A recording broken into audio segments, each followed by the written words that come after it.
മുഖ്യമന്ത്രി വളരെ രസകരമായ ഒരു കാര്യമാണ് ഇന്നലെ പറഞ്ഞിരിക്കുന്നത്. പ്രതിപക്ഷ നേതാവ് കലാപത്തിന് ആഹ്വാനം ചെയ്തിരിക്കുന്നതെന്നാണ് അദ്ദേഹം പറഞ്ഞത്.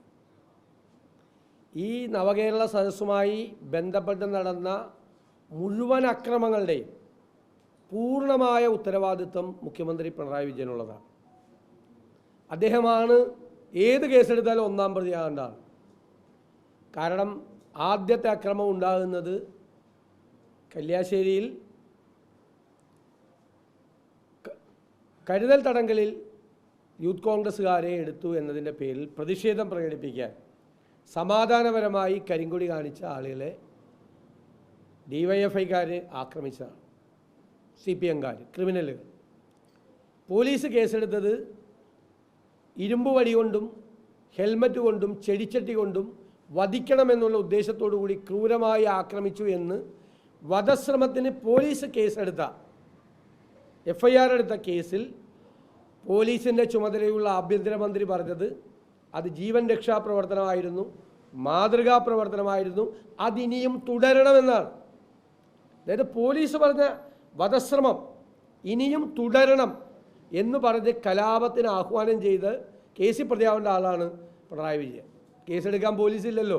മുഖ്യമന്ത്രിക്കും എതിരെ എങ്ങനെയാണ് കേസെടുക്കുന്നത്? ആഹ്വാനമാണ്. ആ നിലപാടാണ് അദ്ദേഹം ഇന്നലെ വരെ ആവർത്തിച്ചിട്ടുള്ളത്. അക്രമം നടത്തിയതിനെ എല്ലാത്തിനെയും അദ്ദേഹം ന്യായീകരിക്കുകയായിരുന്നു. മുഴുവൻ സമയത്ത് ന്യായീകരിക്കുകയായിരുന്നു.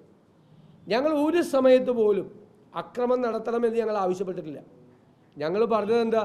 ഒരു കടലാസ് പോലും ചുരുട്ടി എറിയരുത് എന്നാണ് പറഞ്ഞിട്ടുള്ളത്. ഷൂവരഞ്ഞ സംഭവം വന്നപ്പോൾ വൈകാരികമായ പ്രതികരണമാണ്, അതിനെ ആവർത്തിക്കരുത് എന്ന് ഞങ്ങൾ അവർക്ക് നിർദ്ദേശം കൊടുത്തു. ഒരു തരത്തിലും അക്രമം ഉണ്ടാകരുത്. പക്ഷേ സമാധാനപരമായി കരിങ്കൊടി കാണിക്കാൻ പോലും കേരളത്തിൽ പറ്റില്ല. പോലീസിലെ ക്രിമിനലുകൾ, മുഖ്യമന്ത്രിയുടെ ഗൺമാന്മാരായ ക്രിമിനലുകൾ, അതുകൂടാതെ അറിയപ്പെടുന്ന ഗുണ്ടകളെ ടെമ്പോ ട്രാവലിൽ കൊണ്ടു നടന്നാണ് മുഖ്യമന്ത്രിക്ക് സംരക്ഷണം ഒരുക്കിയത്. ആലപ്പുഴയിലെ ആലപ്പുഴ SP കാപ്പ ചുമത്തണം എന്ന് പറഞ്ഞ് റെക്കമെൻഡ് ചെയ്ത ഒരു വലിയ ഗുണ്ടയാണ്. അയാളുടെ നേതൃത്വത്തിലാണ് അവിടെ യൂത്ത് കോൺഗ്രസ് KSU പ്രവർത്തകർക്ക് നേരെ ക്രൂരമായ അക്രമം അയച്ചുവിട്ടത്. അപ്പോൾ എല്ലായിടത്തും കല്യാശ്ശേരി മുതൽ കൊല്ലം വരെ നടന്ന അക്രമം നിങ്ങൾക്കറിയാം.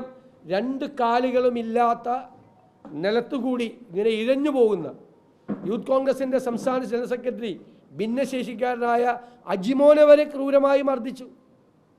ഞങ്ങളിത് എല്ലാ ദിവസവും കണ്ടുകൊണ്ടിരിക്കുകയാണ്. സഹി കെട്ടപ്പോഴാണ് ഞങ്ങൾ പറഞ്ഞത് അടിച്ചാൽ തിരിച്ചടിക്കുമെന്ന് പറഞ്ഞു.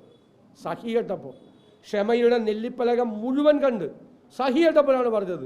കാരണം ഈ എല്ലാ ദിവസവും കുഞ്ഞുങ്ങൾ തല്ലുകൊണ്ട് ആശുപത്രി കിടക്കുകയാണ്, ക്രൂരമായി ആക്രമിക്കുകയാണ്. മഹാരാജാവ് എഴുന്നള്ളുന്നത് പോലെ എഴുന്നള്ളാണ് മുഖ്യമന്ത്രി. ഒരാൾ കരിങ്കൊടി പോലും കാണിക്കാൻ പാടില്ല എന്ന് പറയാം. അതേ സമയത്ത് ഗവർണറെ കരിങ്കൊടി കാണിക്കാൻ മുഖ്യമന്ത്രി SFIക്കാരെ പറഞ്ഞു വിട്ടു.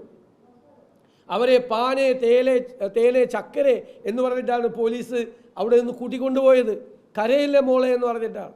ഞങ്ങൾ ഒരു ഫീഡിംഗ് ബോട്ടിലൂടെ കൊടുക്കണ്ടായിരുന്നു. കാലിക്കറ്റ് യൂണിവേഴ്സിറ്റി ക്യാമ്പസിൽ സമരം നടത്തിയ SFI സംസ്ഥാന സെക്രട്ടറിക്ക് അതുപോലെയാണ് പോലീസ് ചേർത്ത് കൊണ്ടുപോയത്. ഞങ്ങളുടെ കുട്ടികളോട് അതാണോ പോലീസ് ചെയ്തത്? ഇന്നും കോഴിക്കോട് KSU ജില്ലാ പ്രസിഡന്റ് ക്രൂരമായ മർദ്ദനമേറ്റ് സൂരജ് ആശുപത്രി കിടക്കുകയാണ്.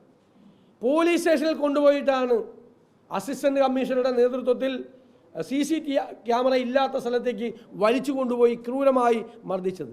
ആശുപത്രി കിടക്കുകയാണ്. SFIക്കാരോട് ചെയ്ത സമീപനമാണോ KSUക്കാരോട് യൂത്ത് കോൺഗ്രസ്സുകാരോടും ചെയ്യുന്നത്? വ്യാപകമായി അക്രമമാണ്, വ്യാപകം, കേരളം മുഴുവൻ. മുഖ്യമന്ത്രിക്ക് ഭീതിയുണ്ടോ എന്നാണ് ഞാൻ, മുഖ്യമന്ത്രി ഭീരുവാണെന്നാണ് ഞാൻ പറഞ്ഞത്. എന്തുകൊണ്ടാണ്? ഇത്രയും പോലീസുകാരുടെ അകമ്പടി, 150 വാഹനങ്ങളുടെ അകമ്പടി, കൂടാതെ ഗുണ്ടകളുടെ അകമ്പടി, അദ്ദേഹത്തിന് എസ്കോർട്ട് പോകുന്നവർ മാരകായുധങ്ങളുമായി മുമ്പിൽ സഞ്ചരിച്ച് റോഡിൽ നിൽക്കുന്നവരെല്ലാം വീശി അടിക്കുന്നു. കേരളത്തിൽ ഏതെങ്കിലും മുഖ്യമന്ത്രി ഇതുപോലെ യാത്ര ചെയ്തിട്ടുണ്ടോ? അതിന് മറുപടിയാണ് സുധാകരനോട് ചോദിക്കാൻ, KPCC പ്രസിഡന്റിനോട്. ഞങ്ങൾ സുധാകരനോട് നേരത്തെ ചോദിച്ചിട്ടുണ്ട്. സുധാകരനും പറഞ്ഞ അദ്ദേഹം ഭീരുവാണെന്നാണ് പറഞ്ഞത്. ഭീരുവല്ലാത്ത ഒരാൾ ഇത്രമാത്രം പോലീസിൻ്റെ അകമ്പടിയിൽ ആര് പ്രശ്നം ഉണ്ടാക്കിയിട്ട? ഈ കുട്ടികൾ കരിങ്കൊടി കാണിക്കുന്നതുകൊണ്ടോ? ഏത് കുട്ടിയാണോ അദ്ദേഹത്തിൻ്റെ വാഹനത്തിന് മുമ്പിലേക്ക് ചാടി വീണത്? വാഹനത്തിന് മുമ്പിലേക്ക് ചാടി വീണത് ഗവർണറുടെ വാഹനത്തിലേക്ക് മുമ്പിലേക്ക് SFIക്കാരാ. അവിടെ രക്ഷാപ്രവർത്തനം നടത്താൻ പോലീസ് പോയില്ലല്ലോ. ABVPക്കാർ വഴിയിലിറങ്ങി അടിച്ചല്ലോ. അപ്പോൾ ഇവർ രക്ഷാപ്രവർത്തനം നടത്താൻ പോയില്ലല്ലോ.